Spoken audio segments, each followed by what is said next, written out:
ရှိတဲ့မိသားစုများအားလုံးမင်္ဂလာပါ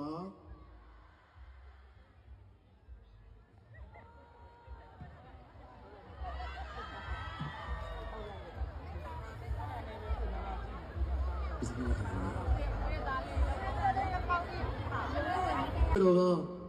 ကျွန်တော်ချစ်ရတဲ့မိသားစုများအားလုံးရောယနေ့ရဝေးရနေအချိန်ပေးပြီးတော့ကြောက်ရွှင်စားအားပေးကြတဲ့အောင်စမှုတပင်ကိုချစ်ကြတဲ့မိသားစုများအားလုံးစိတ်ဓာတ်ဒုက္ခကာယဒုက္ခနှပြသောဒုက္ခနဲ့ပြည့်စုံပြီးကောင်းကျိုးလိုရာဆန္ဒဖြာပြပြည့်ဝပါစေကြောင်းအောင်စမှုဇက်တပင်အဖွဲ့သူဖွဲ့သားများအားလုံးကဆုတောင်းမြတ်တာစကားပြောကြားအပ်ပါတယ်ခင်ဗျာနောက်နေ့တွေမှာလည်းဒီထက်ပိုသောကြိုးစားမှုများနဲ့အတူမိသားစုများနဲ့ပြန်လည်ဆုံတွေ့ကြပါတယ်လို့ပြောချင်ပါတယ်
ရှိတဲ့မိသားစုများအားလုံးမင်္ဂလာပါ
ကိုမေတော်ရဗျာနာမလေးရဲ့